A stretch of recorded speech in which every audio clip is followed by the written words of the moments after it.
The current state of AAA gaming is really bad. Most things are on fire and not in a good way. Let's see. Hey everyone, welcome to my very first ever YouTube video. I'm wanting to give a perspective of how I see the current state of modern gaming as a casual gaming enthusiast. Just to introduce myself, I'm a married man with a full-time job, and I'm dedicated to a lot of various other commitments in my life. While Okay, so not even a dad of 15 children and only one wife? Is this truly casual? Oh no, I don't know about that. gaming is definitely my favorite hobby, I don't always have the time to enjoy it. There are times when I'll go weeks without touching a game, and then there are stretches where I can squeeze in maybe a few hours every day. This is the reality for many of us, trying to balance work, life, and the hobby we love, gaming, as a regular, everyday guy. I'm not one of those hardcore streamers or YouTubers who can dedicate countless hours year-round to gaming, but I do enjoy watching other content creators who live and breathe this stuff. I'm glued to a chair. That's just sad. If you watch Ludwig and you don't think you have mental issues, that's just sad. A chair. That's not quite my reality though, and I know I'm not alone in this. So in this video, I want to represent the casual gamers out there, people like me who balance a love for gaming with everything else going on in their lives. I hope to give a balanced view on controversial perspectives, and also hope I could shed some light on what I think are very important topics that can impact the future of gaming. Alright, first things first, and this is the breaking point that finally pushed me to make this video. I want to dive into the current state of AAA gaming. You were the chosen ones. I hate you. If you do a quick Google search, you'll find that AAA games are defined as high-budget, high-profile titles, typically produced and distributed by major, well-known publishers. But for me, as Yeah, that sounds about right. someone in my mid-20s who grew up playing some truly incredible games from these big developers, AAA used to mean something more. It stood for trust, originality, and most importantly, innovation. I think I don't know about that. I don't. I kind of completely disagree with that. Growing up, I didn't even care what AAA meant. I didn't care if it's Ubisoft producing a game I like or whatever. As long as it was good. I didn't care about the company. I didn't care about anything. As long as the game was good. AAA was more meaningless then than it is now. Think back to 2007 when I went on a Christmas holiday with my family in South Africa. I very quickly discovered Assassin's Creed and Call of Duty Modern Warfare at a local Well, yeah, obviously. The only other thing you can discover in South Africa is AIDS. games shop. I was completely hooked. It probably wasn't the best for me as I was 9 years old at the time, but I fell in love with these games. While most kids will want to spend their summer vacation outside having fun, all I wanted to do was stay inside and play these amazing titles on my dad's MacBook, which he had installed Windows on just so I could play. Those games weren't just entertainment, they were groundbreaking. From that point on, I had complete trust in AAA developers and Dad's MacBook? Dude, this guy is an actual... He's the most... He's the most default person that you can probably create, I guess. publishers, and rightfully so. I'd even look for He's Dad's MacBook. He probably really is the most average person out there. Average game enjoyer. Oh, wow. Okay. Yeah, he's only missing now 5 extra wives and 27 stepchildren. I mean, he can get there. I have faith. He can do it. I believe in you. the Ubisoft, Activision, Sega, Blizzard, or EA logos on game covers or in magazines, knowing that they are a sign of quality. Those logos were like a seal of approval, a way to gauge whether I was making a good decision when getting hyped for or even picking a game. Do you remember that feeling of seeing those logos pop up when loading a game? Yeah. Yeah. That rush of excitement, knowing you were about to dive into one of the best gaming experiences of your life. I do. But unfortunately, over the years, something has been happening, and it didn't happen overnight. It's been a slow, gradual change, like watching someone age or noticing yourself slowly get. It's very interesting because this is your average person. They don't even understand the concept of woke, most likely. So one of the interesting things here is he's not gonna probably mention modern gaming audiences qualification or politics in games at all, because that's probably not something that he even notices unless pointed out to him. Gaining weight. It's happening right in front of us, but we don't fully grasp how much things have changed until one day we look in the mirror, or even at an old photo, and the difference is startling. Over the years, the trust, originality, and innovation that once defined AAA companies has been slowly fading. Seeing logos from developers I used to admire now fills me with skepticism, even a strong urge to avoid their games. What I find surprising is how patient and forgiving gamers have been towards AAA companies for so long. A great example of this has been the Battlefield franchise, particularly with the launch of Battlefield 5 in November 2018. It's this one with the woman with no arm who saves you and then tells you to go refill her tampons. It's great. This is the first game in the franchise that was surrounded by quite a bit of controversy and received a lot of mixed and negative reactions despite being part of a well-loved, long-standing series of games. Although this was the start of the meme. If you don't like it, don't buy it.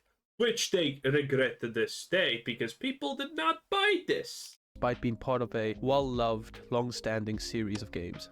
Although I am only talking about the Battlefield IP here, you'll probably notice similar patterns with other major AAA companies and their once revered franchises. Battlefield 5 faced backlash after its reveal trailer, primarily due to the perceived historical inaccuracies.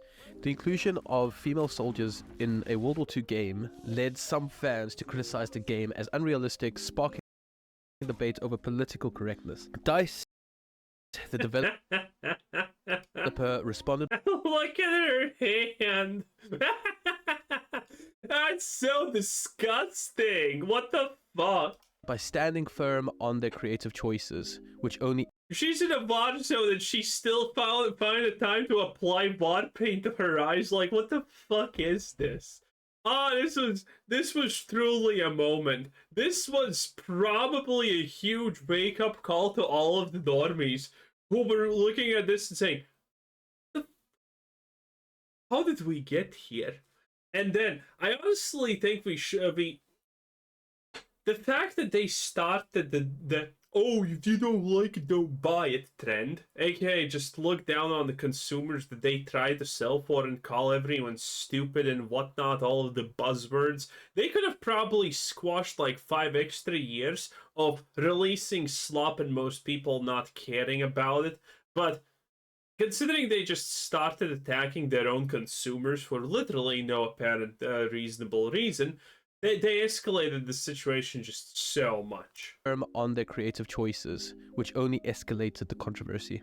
Further fueling the fire, a DICE executive famously responded to criticism with, if you don't like it, don't buy it. Yeah. Does this remind you of anything? This alone caused a portion of the fanbase to not buy into Battlefield 5, including myself. The game's marketing was seen as completely unfocused. The reveal trailer, with its chaotic and almost cartoonish tone, confused fans about whether this game was a serious, historically themed World War II shooter. This lack... I mean, they wanted this to be very serious. I mean, did you not see her VOD paint? That's as serious as it gets. Lack of clear direction left many of us unsure of what to expect from Battlefield 5. Upon release, Battlefield 5 felt incomplete, missing key features such as the promised Firestorm Battle Royale mode and Tides of War live service content, which were delayed. Other promised features like the Combined Arms co-op mode were also absent at launch, making the game feel quite bare bones compared to previous entries like Battlefield 1 and Battlefield 4. When we finally got these features, they were apparently not worth the wait. Now this is what it is, and we've seen many glorious redemption stories from poor launches over the years. So I'll give it to DICE that Battlefield 5 is a decent enough game to play now, but upon launch it disappointed quite a lot of us. In summary, and in line with my topic, you still shouldn't play it though. Battlefield 5's launch was plagued by controversy, miscommunication, missing features, and technical problems, leading to a mixed reception and pretty disappointing sales. Now, this can happen. It can happen to any game, and there are some awesome redemption stories, like I said before. But there's not supposed to be a pattern. This is not supposed to happen to every single game on what was once a beloved IP from a company that is known for making incredible games in the past. If you're going downhill, if you are on track to death, survival instinct is supposed to kick in and you're supposed to turn around and go the other way. Anyway, now, in line with what I've been talking about with Battlefield, I want you to think back and see if you can spot any of these trends with other IPs from AAA developers over the years. Take Anthem by the one and only BioWare. The studio once celebrated for the very successful Mass Effect and Dragon Age franchises. Oh man, BioWare. We're gonna talk about Veilguan pretty soon. Anthem launched with very confusing marketing, a lack of in-game content, and pretty terrible technical issues that quickly drove players away. If I remember correctly, players didn't even come to it because of how bad the gameplay looked compared to the launch trailer or the gameplay trailer. Mass Effect Andromeda is another prime example. Oh god, my face is tired. Oh no, not this again. Mass Effect Andromeda was just the complete... It was just over. Okay? You had your run, whatever company behind this you are, Neverwinter Nights, that one. But Mass Effect Andromeda was just so unbelievably stupid. Of this, plagued by terrible animations, off-putting character design, and a lackluster storyline that severely damaged the franchise. It's not an off-putting design. Again, this person can't recognize woke because it doesn't exist in his normie life. This is literally woke. This is as fucking woke as you can get. Literal, your current average 16-year-old who's going through a against the system, but rebelling against the system nowadays means that you're gonna do everything that Pfizer tells you to do because reasons, and you have an Anthony Fauci poster in your room. Okay, that's what this is. Character design and a lackluster storyline that severely damaged the franchise's reputation. Then there's Assassin's Creed Unity, which was infamous for its buggy and nearly unplayable launch. As for Halo, and I don't really want to dive deep into this, but it saddens me how 343 Industries have mishandled the series through ego, greed, and short-sightedness. For me, one of the sad ones was the decline of Bethesda with Fallout 76, which released in a very broken and unfinished state. Was Oh, no. Okay, listen, we can talk about bugs. We can say that Assassin's Creed Unity was buggy or whatever. We can see that Halo was not perfect or whatever. But Fallout 76 is the benchmarks of the granddaddy of bugs, okay? It is the holy mother of bugs. You legitimately could not play 30 seconds on release of Fallout 76 without encountering some severe game-breaking or completely immersion-ruining bug. I'm not joking. 30 seconds at the launch of the game, and you encountered something that completely just took you out of it and wanted to make you quit the game. It was that bad, okay? 76 deserves to be in a category of its own, okay? There are currently, I think, hours long compilations of Fallout 76 launch bugs. It is insane what happened. Okay, and everything surrounding it was even more insane. Do you remember the fact that Bethesda banned people, then sent out them emails and saying, "Hey, if you tell us how you did this bug, then we're gonna maybe unban you, and we want you to write an essay of 1,000 words. Why should you be unbanned?" Oh my god, it was insanity. Missing NPCs, had constant bugs, and very poor performance. It left us fans quite frustrated with how Bethesda handled such a beloved series. Even after AAA companies have tarnished the reputations of so many once beloved IPs, we as casual gamers still find ourselves getting hyped over their new announcements. Well, at least many of us did until recently. I vividly remember after watching the Battlefield 2042 trailer in 2021, I told my friend that this Battlefield is it. This is where DICE and EA will redeem themselves. They have to. Despite the numerous missteps and disappointments I experienced. Redfall.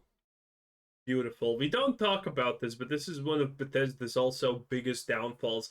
And yes, I said it correctly, Bethesda. Because Bethesda had full 100% full oversight of everything the other company did when making Redfall. So it is effectively 100% Bethesda's game experienced between Battlefield 5 and Battlefield 2042, myself and a lot of gamers still maintained our patience and trust, believing that a AAA company, DICE, would finally deliver, that AAA companies could still be trusted. Unfortunately, the game fell short.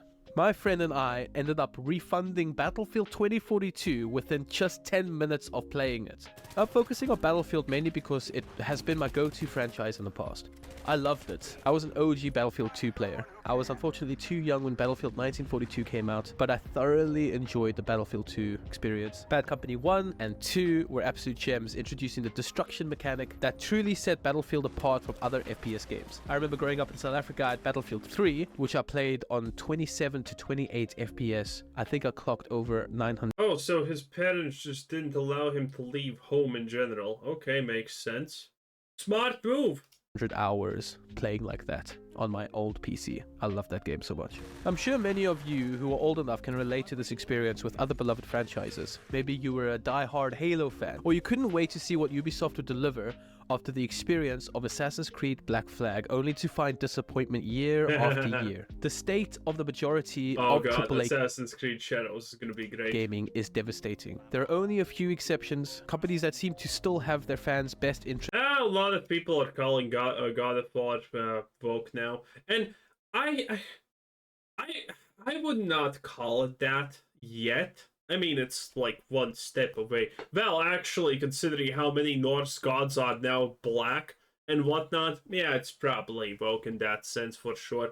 But, you know, it has become less testosterone. God of War now is more tied to estrogen than testosterone, and that's a bad thing. Kratos should fucking bitch slap his shitty little son because he's growing up to be a fucking pussy, not a man. And that's a fact. Companies that seem to still have their fans' best interests at heart. Even among these, cracks and doubts remain. Rockstar Games and From Software are notable exceptions, but today I want to focus on what I grew up defending, admiring and loving. Ubisoft. Oh, dude, there's never gonna be a Far Cry 3 again. Voss was just something else. Admiring and loving. Ubisoft. I used to brag to my friends about how much I loved Ubisoft and their games, urging them to... As a kid, I never understood people who like brands and shit, and I still don't. Brand loyalty is one of the unquestionably worst things that you can implement in your life because there's only room for disappointment when you do. To join me in this passion. But now I find myself checking the news and stock prices to see if they finally pulled the plug on their live support. It's taking me to this place where I want to see Ubisoft crumble and go bankrupt. They've made me feel stupid for supporting them. Treating casual gamers like we're not in the know somehow, or we live under a rock. Usually someone like me, just a casual gamer... Well, they're not treating... Well, to be fair, Ubisoft's treating casual players like retards and bags of money, so there's a lot to be mad about there, true. Doesn't pick up on the behind-the-scenes politics of game companies. I'm just living my life, playing whatever games I think look cool. Yeah, you see, the thing is, you chose to do that, and now this is what you created. Because inaction is bad. When you say, again, I'm sitting here constantly pointing out this fucking abomination, atrocity, and heresy. I hate it, and if you don't point it out, if people don't talk about it, there is no such thing as let and let live, okay? Every single thing someone fucking does is gonna reflect on you. Remember how it first was, oh, we just want to get married. Yeah, now now it has gone to the point where, oh, your children are gonna be gay unless you want to be taken to prison and then forcefully removed from you because fucking reasons. Oh yeah, this is how it ends. The inaction, this is what it causes. It's completely over. Ubisoft deserves that. Most things deserve that. Asmongold has chicken arms, and I guess that's honestly it. That was pretty good for the first video, not gonna lie. A lot of editing. Way more than me. I'm just reacting. The 10 out of 10. Bye.